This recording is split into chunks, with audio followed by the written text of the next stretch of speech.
फर्जी एपीके भेजकर साइबर ठगी करने वाले गिरोह का पर्दाफाश। जमशेदपुर में अब साइबर अपराध थाना पुलिस ने बड़ी कार्रवाई करते हुए फर्जी एपीके फाइल भेजकर बैंक खातों से रकम उड़ाने वाले अंतर्राज्यीय साइबर गिरोह के 4 सदस्यों को गिरफ्तार किया है।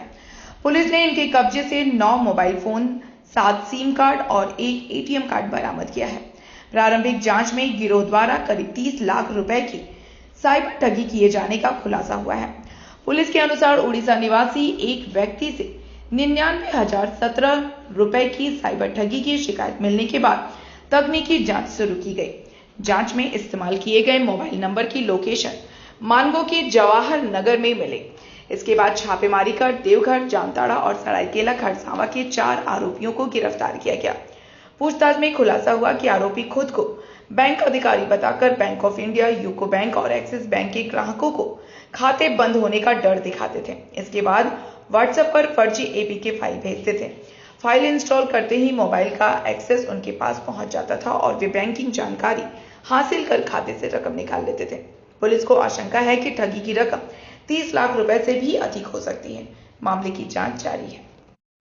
एक एनसीआरपी पोर्टल होता है और साथ में एक प्रतिबिंब ऐप है। तो उसमें क्या होता है कि जितना भी साइबर अपराधी होते हैं उनका मोबाइल नंबर या कुछ भी ऐसी चीज जिससे उनको मैप किया जा सकता है, तो प्रतिबिंब पोर्टल पे उनको मैप किया जाता है। तो इसी प्रकार की एक जानकारी इस जिले में हमें प्राप्त हुई थी कि एक नंबर है, मोबाइल नंबर है एक, तो वो ऐसे साइबर अपराधी का मोबाइल नंबर था जो प्रतिबिंब पोर्टल पे शो हो रहा था। और उसको जब देखा गया, उसके बारे में जांच तफ्तीश की गई, तो उसमें कुछ जानकारी निकल के आई। इसमें 4 लोग थे उससे जुड़े हुए, एक व्यक्ति का वो नंबर था और ये 4 लोग थे जो इस प्रकार की ठगी या फ्रॉड करते थे। और ये अभी कुछ दिनों से, पिछले 4-5-6 महीने से जमशेदपुर के मानगो थाना क्षेत्र में रह रहे थे किराए पे। और अभी जो ये बात हुई, इसमें क्या हुआ, भागीरथ मोहंती नाम का एक व्यक्ति है जिसके साथ इन्होंने 99,000 रुपए की ठगी की। ठगी करने का जो उनका तरीका विभिन्न विभिन्न तरीके थे, जिसमें इस बार जो तरीका था उसका मोटा वो ये था कि एपीके फाइल वो लोगों को भेजता था या उसका लिंक प्रोवाइड कराता था और उसको क्लिक करने पर, जैसा कि आप सभी जानते हैं कि एपीके के माध्यम से जो फ्रॉड हो जाते हैं वो उसका व्यक्ति शिकार हो जाता था।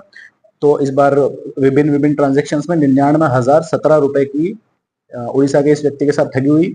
और ये लोग सिर्फ यहीं तक सीमित नहीं है, ये लोग बीच बीच में, क्योंकि इनका तरीका, ये लोग यहाँ के निवासी नहीं है लेकिन यहाँ पे रेंट पे रहते हैं 4 लोग, और बीच बीच में ये कोलकाता जाते हैं, दूसरी जगह जाते हैं। इनमें से आपको ये भी बता दें कि 2 जने हैं देवघर के, एक जना है जामताड़ा का और एक जना है सरायकेला खरसावा का। लेकिन ये लोग साथ में कोलकाता जाते रहते हैं, वहां से अपना कई बार सिम खरीदते हैं, सिम खरीद कर नहीं लेके आते हैं और उससे वापस से साइबर अपराधों को अंजाम देते हैं। ये ऐसा इसलिए भी करते हैं कि जितनी भी हमारा एनसीआरपी पोर्टल पे जो लोग रिपोर्ट करते हैं, और बहुत सारा सरकार का और पुलिस का माध्यम होते हैं जिनके माध्यम से लोग भी रिपोर्ट करते हैं। तो हमारे बहुत सारे पोर्टल्स हैं विभिन्न विभिन्न नामों से, तो सस्पेक्टेड जो मोबाइल नंबर है वो ब्लॉक हो जाता है। जैसे ही ब्लॉक होता है तो उसका परवाह किए बिना ये लोग नई सिम इशू करा लेते हैं। तो ये भी एक नेक्सस का पार्ट है। इनके पास से अभी 9 मोबाइल डिवाइस, एक पंजाब नेशनल बैंक का एटीएम कार्ड और 7 मोबाइल की सिम भी प्राप्त हुई है। और आगे और भी जानकारी आने की अभी संभावना है। इनमें एक व्यक्ति जो ज्यादा उनमें से शातिर है, मास्टरमाइंड है, राहुल कुमार रवानी है। उसमें जामताड़ा में उस पर 2024 में एक मामला भी पहले से दर्ज है। आपराधिक इतिहास तो जैसे मैंने बताया राहुल कुमार रवानी का है, इस पे एक मामला दर्ज है साइबर ही थाने में। और अभी तक अगर पैसे की बात करें तो जितना अभी तक जानकारी हमारे पास आ गई है, 30 लाख रुपए का ये लोग फ्रॉड में इन्वॉल्व रह चुके हैं। और अलग प्रकार से जैसे जैसे इन्वेस्टिगेशन होगा तो उसका अमाउंट और बढ़ने की संभावना भी है।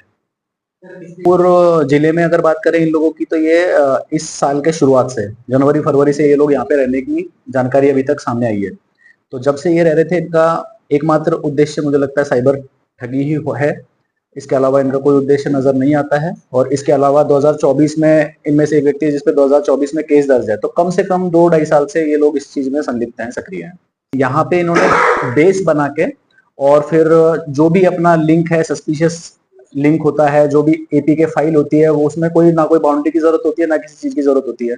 तो जैसा ही इनको पता चला, रेंडमली अपना ये शुरू करते हैं कॉल सेंटर टाइप सा क्या व्यवस्था चला के, और उसमें जो भी व्यक्ति होता है जो इनकी उसमें आ जाता है, जो आदमी उसको नहीं समझ पा रहा है तो कई बार वो फंस जाता है। फ्रॉड हुआ उसके साथ 99,017 रुपए का हुआ, लेकिन टोटल 30 लाख रुपए तक का ये ठगी कर चुके हैं। तो उसमें बहुत सारे अन्य लोग भी शामिल हैं। कोलकाता में जहाँ से ये काम हो रहा है, तो क्या पता एक बड़ा रैकेट पकड़ा जाए, जिस प्रकार से झारखंड में बहुत जगह पहले भी ऐसी सूचना आई है और बहुत लोगों का बस्ट हुआ है वो जो रैकेट था। केस है राहुल कुमार रवानी, नहीं है कि कम है, वो भी मास्टरमाइंड, सब मास्टरमाइंड